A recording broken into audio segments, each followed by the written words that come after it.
fortnight, two rape stories of rapes on minors that hit the headlines, and the anger in the country bubbled over. Questions being raised on the silence of the centre, of the Prime Minister, and now the news coming in on both the big stories. The Prime Minister spoke out today saying that the daughters of India will get justice. The Prime Minister, addressing a gathering on the eve of Ambedkar Jayanti, called both these incidents shameful and assured that justice will be done, both for the 8-year-old in Katwa, who was first kept in captivity, brutalized and raped, and the minor in Unnao who dared to complain against an MLA and in the process also lost her father.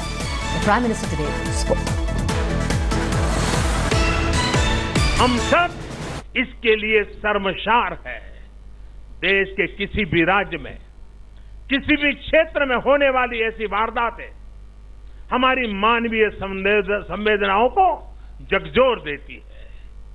मैं देश को विश्वास दिलाना चाहता हूं कि कोई अपराधी बचेगा नहीं, न्याय होगा और पूरा होगा। उन बेटियों के साथ जो जुल्म हुआ है, उन बेटियों को न्याय मिल के रहेगा। हमारे समाज की इस आंतरिक बुराई को खत्म करने का काम हम सबको मिलकर के करना होगा। और आपको स्मरण होगा, प्रधानमंत्री बनने के बाद 2014 में मेरा पहला भाषण लाल किले की प्राचीर से था और लाल किले से बोलने का साहस मैंने किया था। और मैंने पहले मेरे भाषण में कहा था, और मैंने कहा था, हम लड़की को तो पूछते हैं, देर से घर आई तो पूछते हैं कहां गई थी, कहां थी, क्यों देर से आई।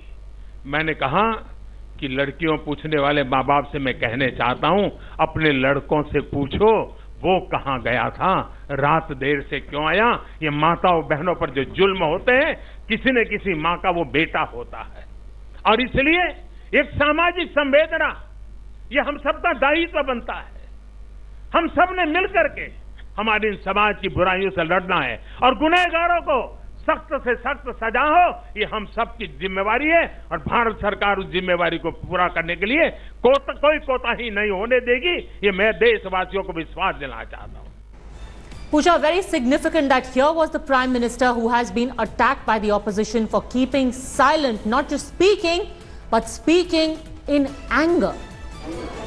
Well, absolutely. And after opposition putting forth that question and many other quarters as well asking why is the Prime Minister not speaking on the gruesome rape and murder in Kathua, and also of course the whole political drama that had ensued in the Unnao case, finally a very strong statement coming in from the Prime Minister stating that for any civilized society it is a matter of shame, and in fact I want to ensure that the investigation will be fair and the culprits will not be let go of, and that they will be given a extremely severe punishment. And significant, especially Pooja, because only today the Women and Child Development Minister Menka Gandhi has said that they are considering bringing in a cabinet note to ensure that anyone who violates a child be given death penalty. Let's listen in to a visibly angry Prime Minister again speaking about what happened in Unnao and Katwa.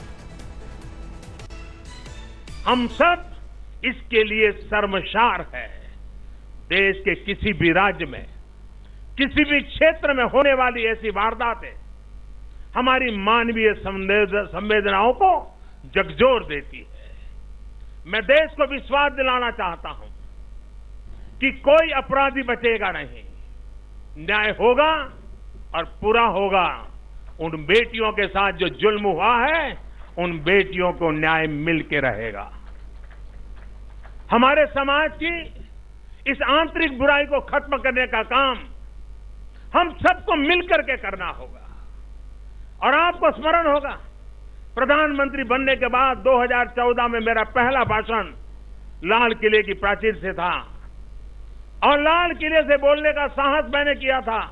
और मैंने पहले मेरे भाषण में कहा था, और मैंने कहा था, हम लड़की को तो पूछते हैं, देर से घर आई तो पूछते हैं कहां गई थी, कहां थी, क्यों देर से आई।